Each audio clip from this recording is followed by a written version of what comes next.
Hello, beautiful souls, and welcome to another Ditch Witch Diaries.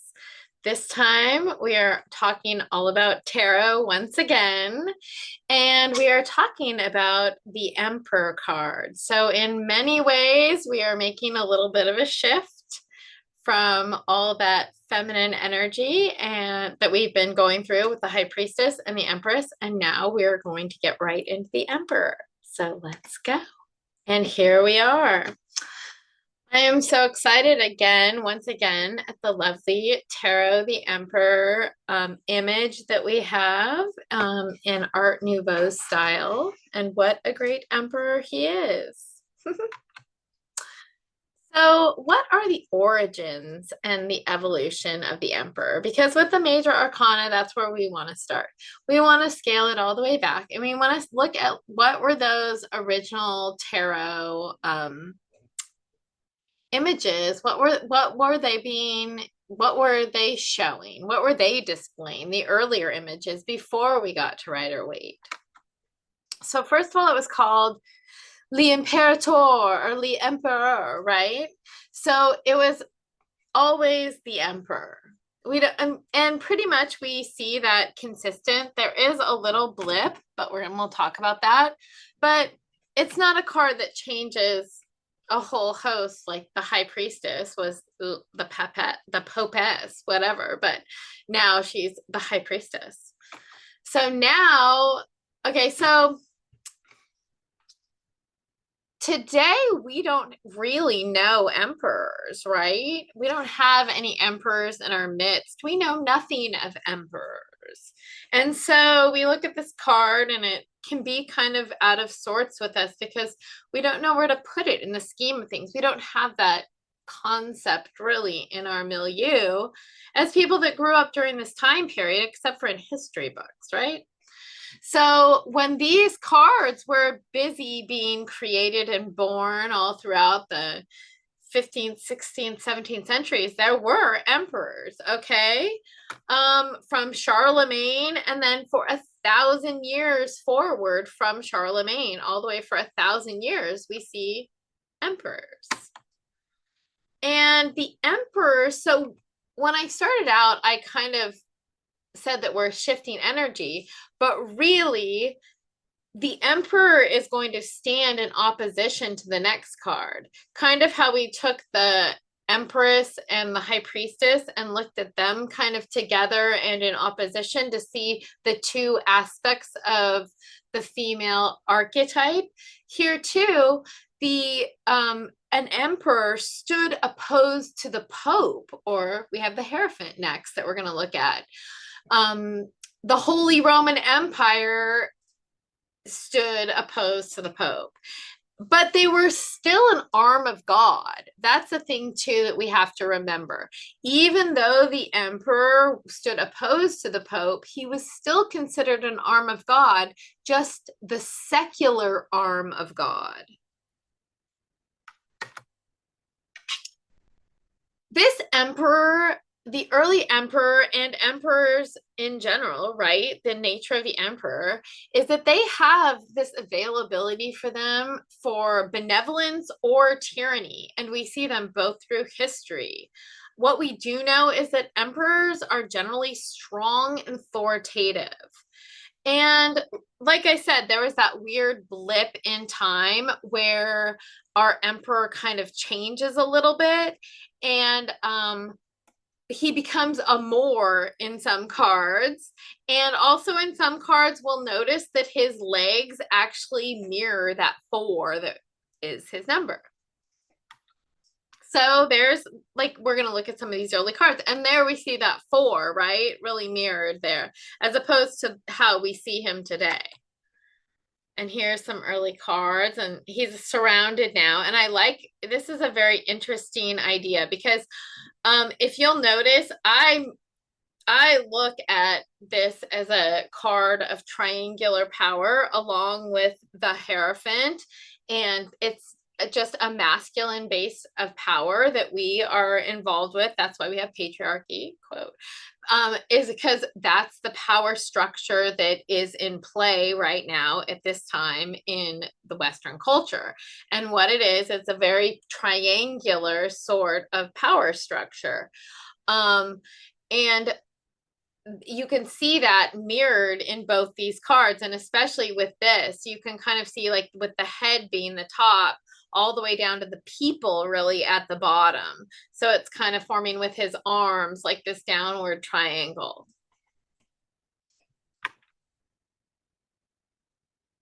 So again, from his arm, from the top of the head through the arms, and then that band across it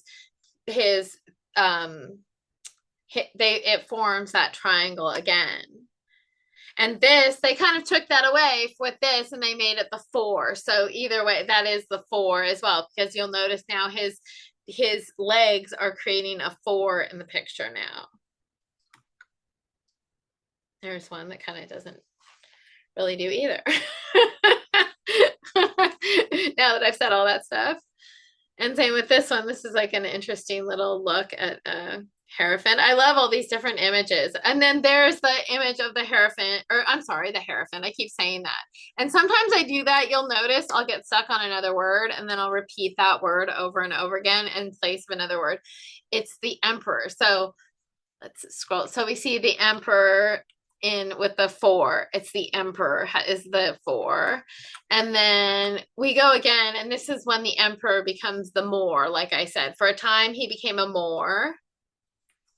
And in some of these cards, his legs still are crossed like a 4. So we talk about the 4. So what is in a number? I love 4s, and we're going to talk about why. Because there's 4 legs on the ground. If there's 4 legs on the ground, you're safe and sound to the ground.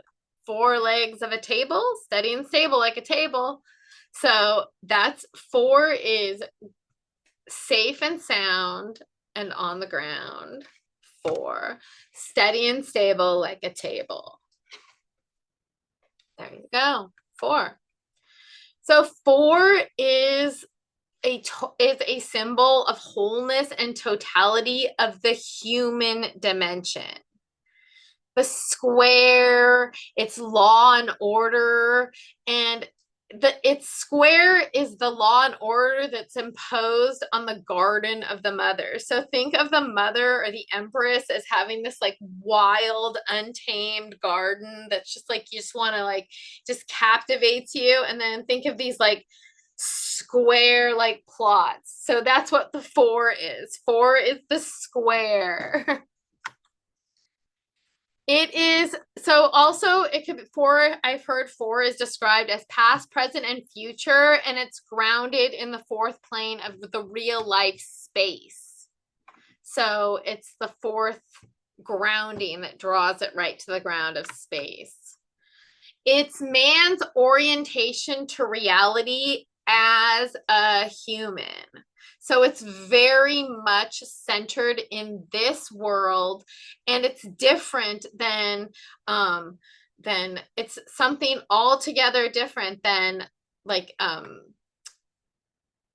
are they? The numbers and like these Pythagorean number, I think that's what they're called. Anyway, the numbers or or like just verdant abundance. That's not what we're talking about here. Growth and abundance of humanity. We're not talking about that. We're talking about very humanness, not the magic that's involved in our humanness, rather just the humanness. That's what 4 is. 4 is like, it is here, it is now. So the list of 4, so we're going to go through them because I love these kind of lists. And so there's 4 directions of the compass. There's 4 corners of the earth. There's 4 winds of heaven and 4 rivers of Eden. There's 4 qualities of the ancients, and I listed them out: warm, dry, moist, and cold. Moist, moist, moist. There's 4 humors. There's 4 evangelists of the Bible. There's 4 beasts of the apocalypse. I love 4 beastly beasts in the apocalypses. There's 4 phases of the moon, and there's 4 cardinal virtues. So let's go through the correspondences of our emperor. Look at him there. So the Arabic number is 4. The Roman number is IV. And the Romance titles are, and my language is no good, so we already know this. Emperor, le Imparatore, le Imparadore. There we go. And then the Hermetic title is the Son of the Morning, or Chief Among the Mighty. So this is supposed to be the Son of the Morning, right? I like it.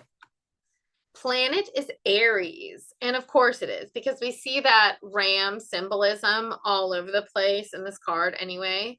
The Hebrew letter is He, and the English equivalent is H. Okay, and now we're going to continue on with the correspondences here. The animal is the eagle, the hawk, the owl, or the ram, and the ram is probably the most noted. We'll look at some of the other interesting cards later on, because some of the interesting cards will show us different possible animal associations. I like that. I think that's kind of some of the beauty, is that you get like a full feeling of some of the correspondences that you may not get in the Rider-Waite alone. Although eagle seems, okay, so we talked about the eagle before, that seems, and the owl, both of those, I would debate you on those. Okay, the owl, we've already applied them to other cards, first of all, in a real way. And we know that the eagle, the female eagle, is larger and stronger almost always than the male eagle. So that seems irresponsible as a symbol, but maybe it is. And the owl is much too, people want to put a lot of wisdom in this card, but it's a lot of like community and society. And I don't know that I want to stick the owl in the owl. The owl is 2 third eye chakra. The owl is, no. Ram, I'm for it. Hawk, maybe. It's like an animal. The hawk is maybe a better one for it. I don't know, maybe. So if you want to do a bird, right? Okay, so the plant, bloodroot, geranium, hemlock, oak, thorn, tiger lily. The incense, and the oddness of breaking this apart, but the book I get it from, which is a good book, by the way. I recommend everybody going out and getting these books. I hope I'm spurring in you some excitement to investigate these type of books further. I hope at the end everybody clicks the picture, right? And goes through the books that I list. And there's going to be new ones today. So get ready, folks. It's not just the same old books. Okay, so, but they break out this plant and incense. So the incense, they say basil is an incense, but I would put that with plant right there. And I would put dragon's blood and myrrh, keep that in the incense category for sure. The rock or metal is bloodstone, diamond, fire agate, hematite, red jasper, ruby, and topaz. And I'm not feeling bad about any of those necessarily. The color is red. And now we get to our lovely Rider-Waite-Smith symbology. Look at him go. Look at his, I swear, he almost has side eye there. I bet he does. That's what women are gonna have, side eye to you. Side eye. I have a oh my gosh, in the Hierophant. Okay, so next week I do these collage cards, and I have one that is literally like a side eye card, and it has like a Hierophant symbol in it. So we'll pull that out and get a good chuckle about that. But anyway, here we go. So let's get going with the Emperor. So first of all, let's take a look at that sky. It's kind of a mixture of red and yellow. It's fiery, and there's something oppressive about it, like on fire, the whole background. There's no trees. There's no nothing anymore. It's barren. It's barren. Okay, it's bare. That's all to say. It's barren. We're not dealing with abundance and growth like that. We're in a barren landscape with a fiery, oppressive background. Welcome. Okay, the rams, though, you see the rams there, that symbol, that is Aries. Okay, that's Aries power. It should alert you directly to Aries power, which is the first zodiac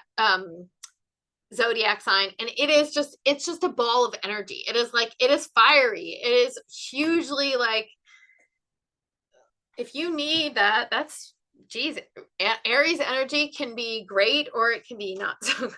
It's a lot. Okay, so just saying it's a lot. But the ram should alert you directly to this Aries energy. But this dude is sitting on this rigid gray throne, and it is a throne of impartiality. So we get barren landscape, oppressive, fiery, grit, but impartial. Okay, totally impartial. And he has the 4 rams on the 4 corners. So that 4 is kind of rehashed again, right? It's renewed. He's carrying this scepter though, and it's an Egyptian ankh, which is an thank you, Antoine Gibelin, for your lovely additions of the Egyptian symbology. But it is a symbol of life, and it was an amulet to the pharaohs, and it's kind of like seats him as the counterpart to the Empress. So if you wanted to look at that, those two kind of pulled apart, I've in most instances kind of seat him opposite the Hierophant and kind of pull those together. But you can also, there's a way, and maybe there's usefulness in looking at the Empress and the Emperor together, even though the Empress comes first. Okay, so that's it. So there's that. So, and also it's a symbol of life, which is interesting in this barren landscape. Like the only thing, there's one thing we're going to talk about, of course, that shows other life besides this pillar of power, which is he, the emperor, right? The ultimate power. So, okay. So then we see the mountains. And again, these mountains are not like you went up to the top of like a forested mountain. These mountains are demanding, extravagant, barren. They're like, this looks rigid and like a challenge. It also reinforces the triangle. So there's like behind them, there's this like definite like triangular, even like we get the triple point of like the one point of the triangle, then the second point of the actual emperor, and then the third point of the triangle. So like we get like the symbols of like everything points to the top. Like there's ever a pointing to the top and rising to the top of the mountain. Note. Also, we look at the crown, and his crown is different than some of the other crowns, right? So his, and some of the other crowns that we're going to see in the future. Okay, so his crown is domed. So this is to symbolize that there is no higher power than him. That now he has kind of usurped this power of creation of everything. I need water. You notice that I choked on the part that was like, there's no power higher than him. Sorry.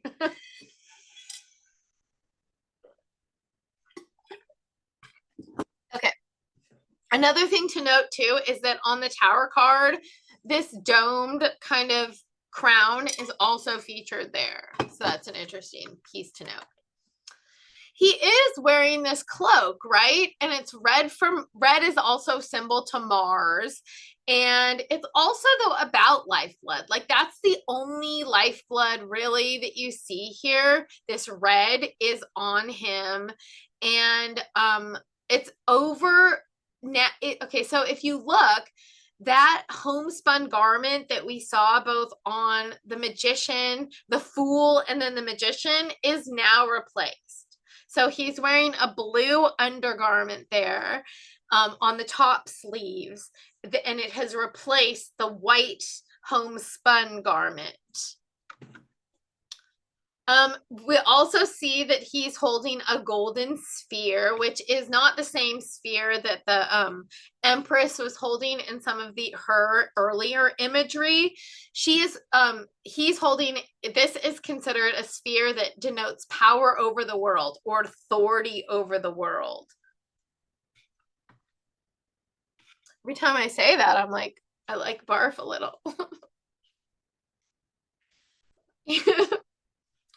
And then we do see one connection to the Empress and possibly to something having life in this picture besides our one source of life, which is the Emperor, is that we do see this river, although there's no life next to it. There's no like trees.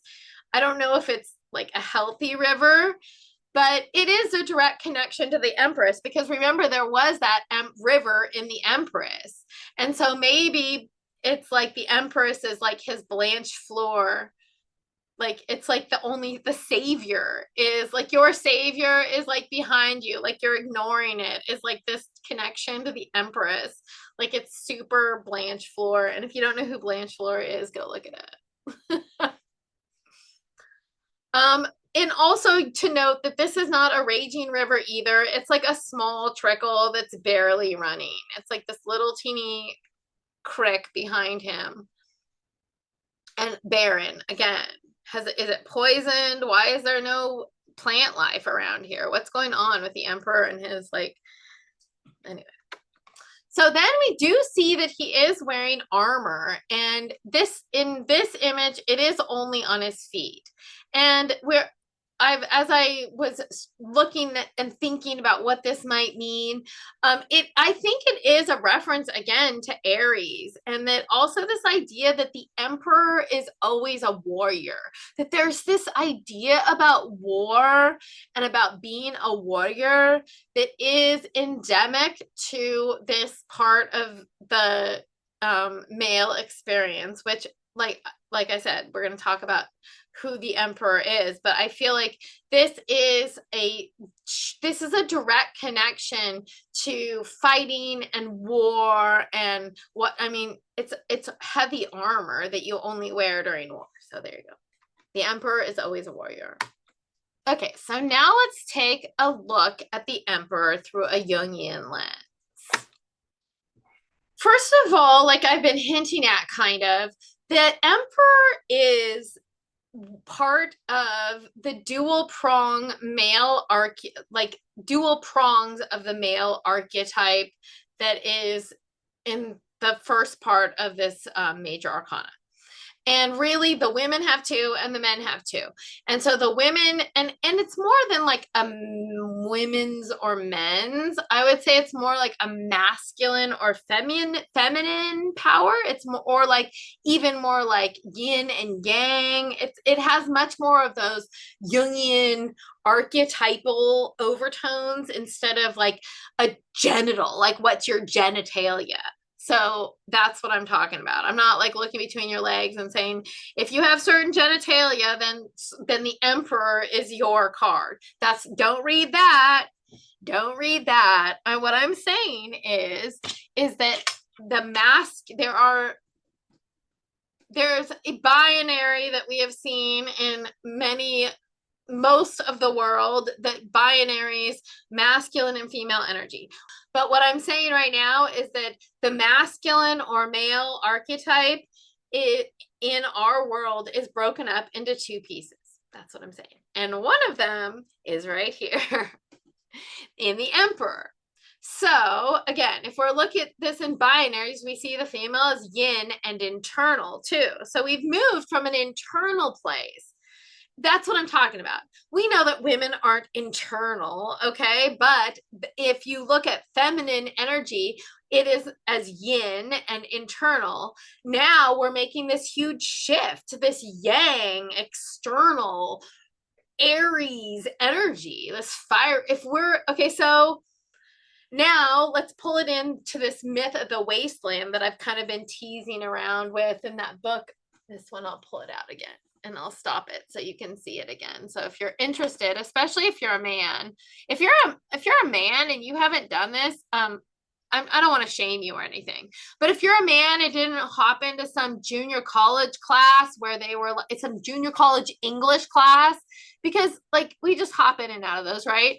And you didn't like see this book and you didn't like grab a hold of it and have to read it as like a way to examine like literature, then I highly, highly recommend it to you at this point.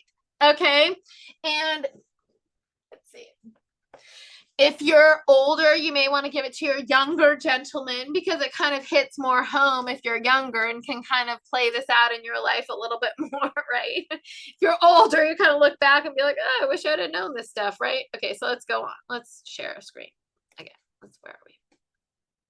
Here we go. Okay, so anyway, in that whole schema, the emperor is no longer this Percival. He is now the Fisher King. Okay? He takes on this persona of the Fisher King. And in this mythology, when the king is well, or when the emperor is well, the kingdom is well. And when the emperor is in pain, the kingdom is in ruin. So we see at the beginning that the Fisher King has a wound and the whole kingdom is suffering. So that's what it is. That's the kind of symbology that I'm talking about. Then we get to logos, which is the masculine creative organizing principle as shown in the Bible, right? So El spoke this world, and this world was brought into being by and through his voice. So it is also a gift that was given to Adam, is because we find it in this very rational principle of naming, which is also about the emperor and the emperor being able to name what's in his realm and anyway.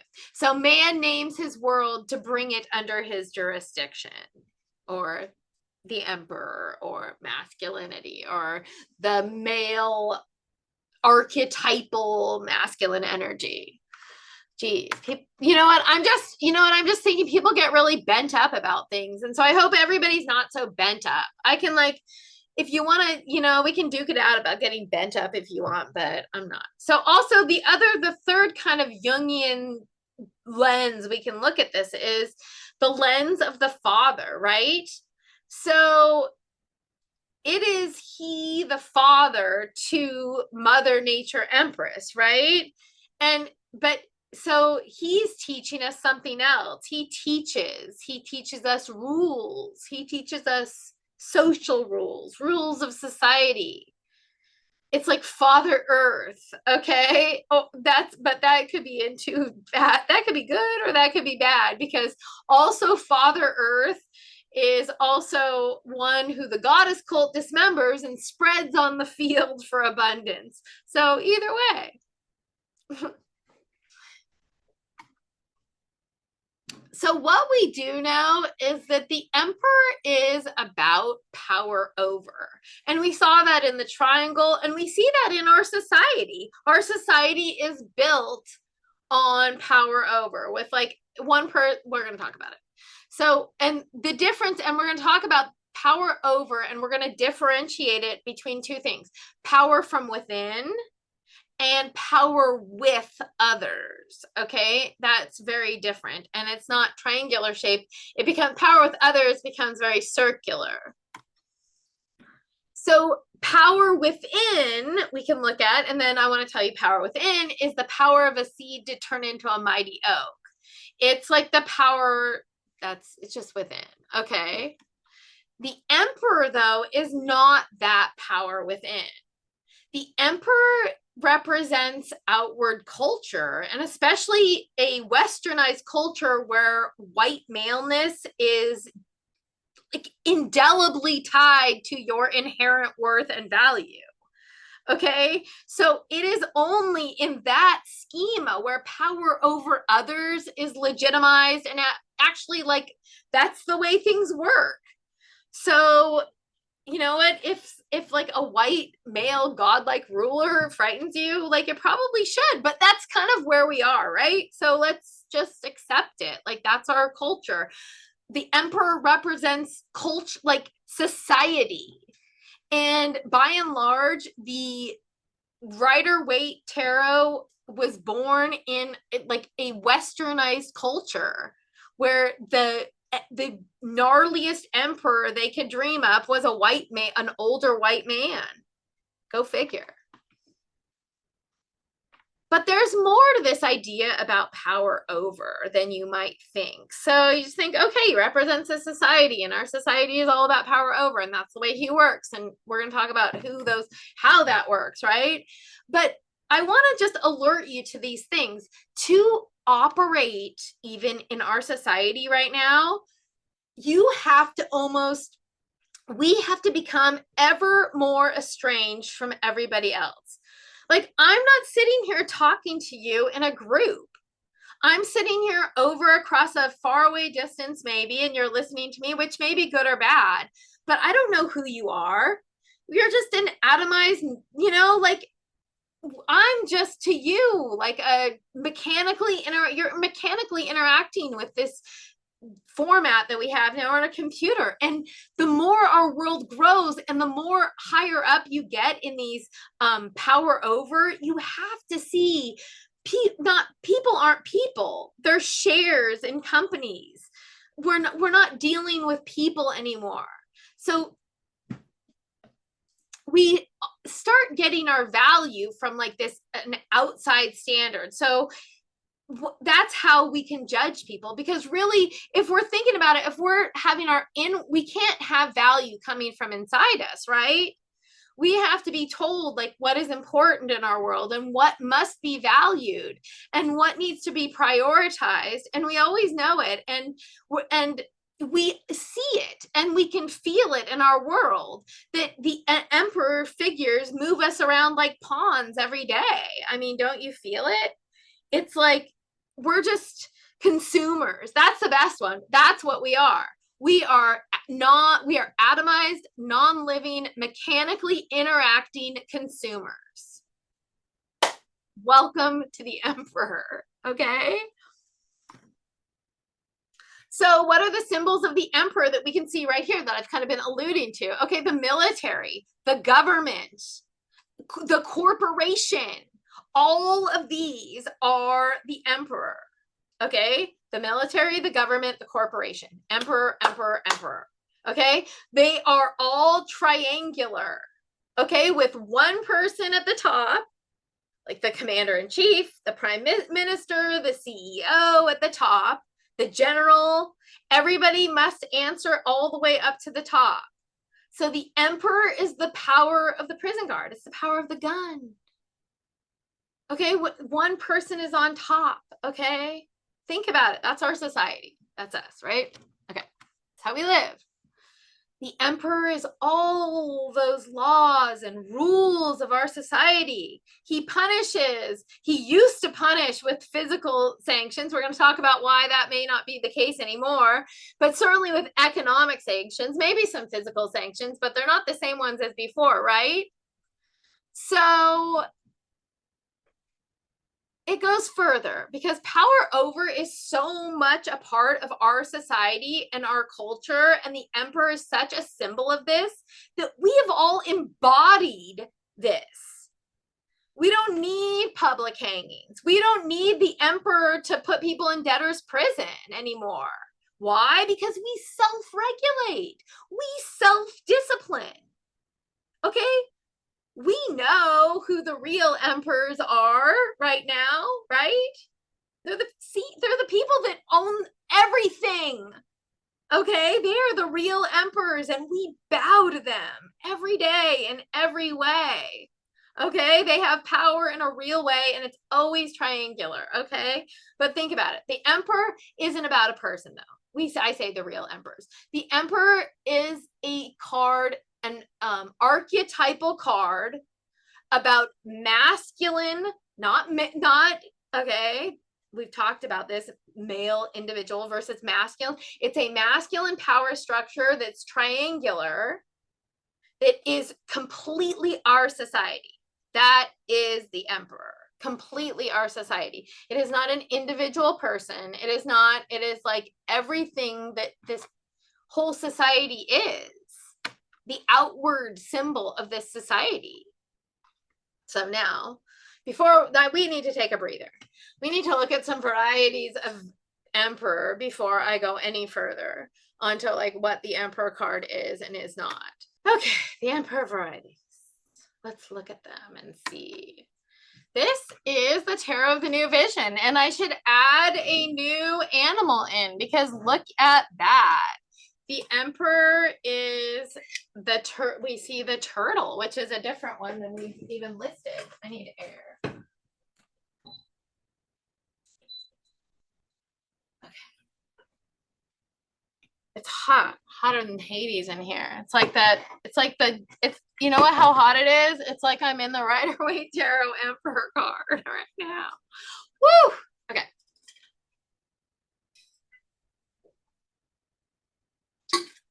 Okay. So there's, but look, in the front, they see, you see all the women in front of him, which is an interesting kind of thing too. And very interesting. In the Herb Crafters Tarot, they pick hemlock for the emperor. Okay. Okay. Okay. Then the Modern Witch Tarot. We see here, look, they keep that, they put the ram's horns imagery on the head, and they keep the rigidity of the stone and the gray for sure. They lose the orb though. And that is kind of good for the triangles, right? It's like a city skyline. It's kind of an interesting thing. The Spellcasters Tarot. Look at that hunk of burning love, right? It's like they've like kind of lost the whole ram. The ram's down at the, you're right. It's still this, it's like a deer, a buck is still sitting on this gorgeous ram throne, and he's got blood dripping down his hands. And interesting, he's lost the ankh, it looks like, in favor of the moon, which is kind of and the acorn, an oak, which you're gonna see oak is gonna come up again, which is an interesting addition as well. And then the Hanson Roberts, which of course is beloved because I like the size of it mostly, I think, but I use it a lot. I like the feel of it or something. But again, they've taken this cold exterior, they've like done away with the backdrop of like the stark red back image, and they've put it, the background is all gray, but it's still the imagery of the mountain, the cold mountain with no life on it is still there. So let's put all this thing together, shall we? So I think like when we look at these masculine archetypes, we need to look at what the emperor is. And the best image of the emperor is probably this masculine daddy image, right? Like a father. It's like if we smile a little bit, we can almost say, oh, look at, it's a masculine father image, right? That's like the one. Okay, so he rules over discipline and stability, and he's going to teach us all about it, right? That like lovely explaining that he does, right? So he is our culture's image of masculinity, whether it's toxic or no. And it kind of is our culture.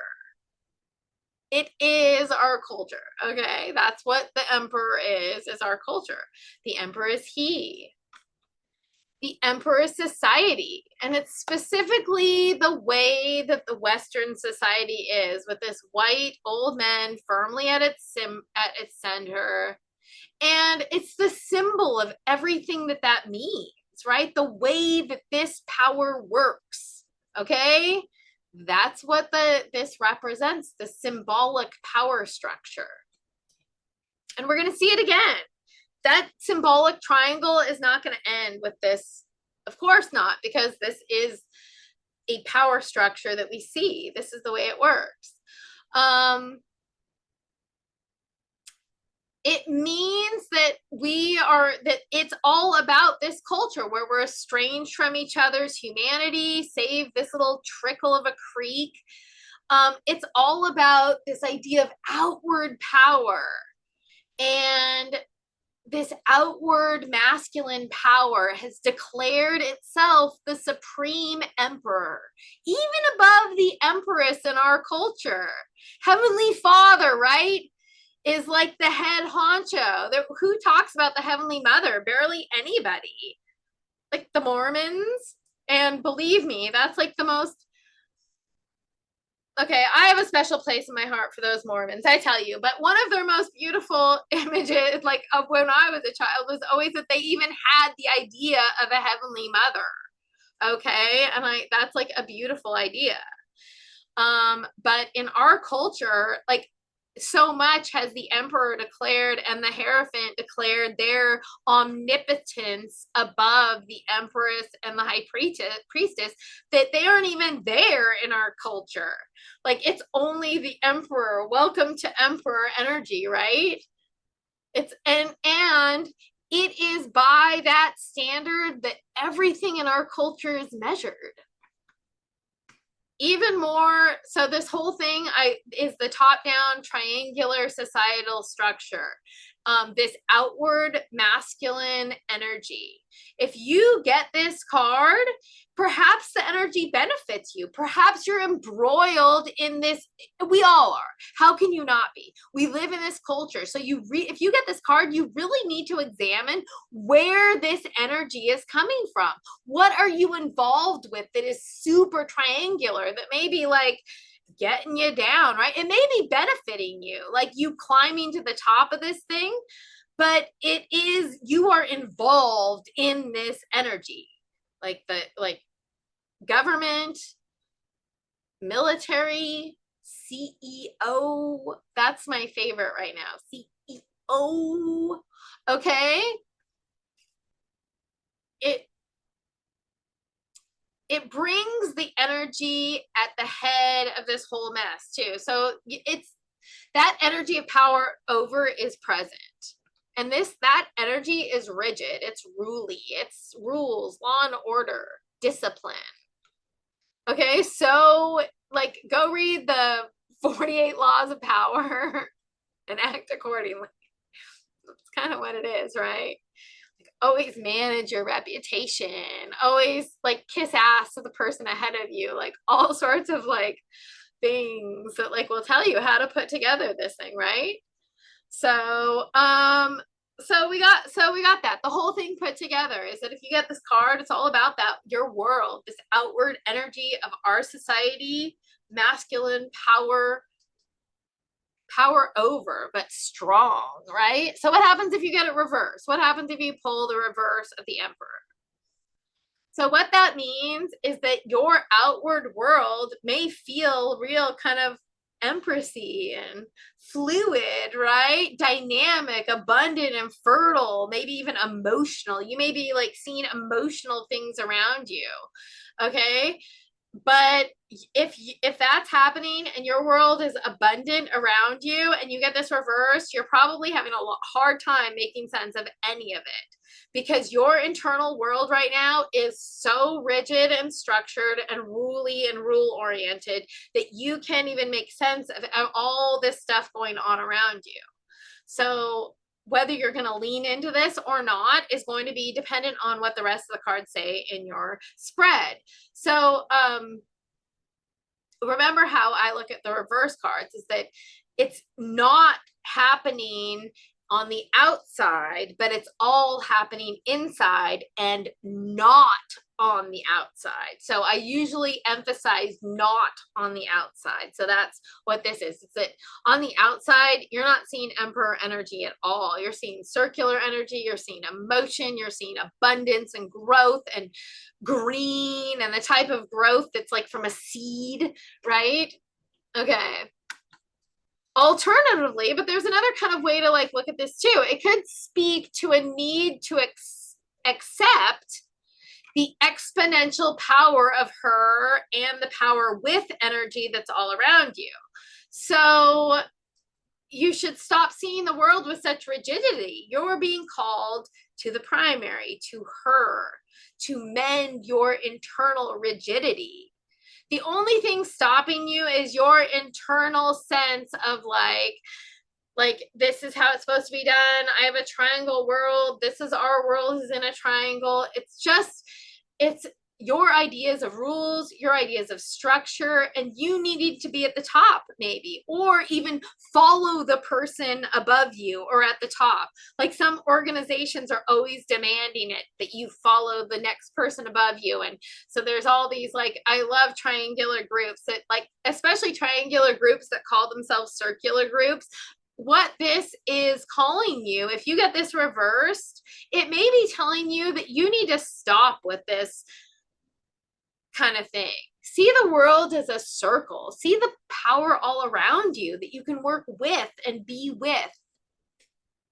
Yay!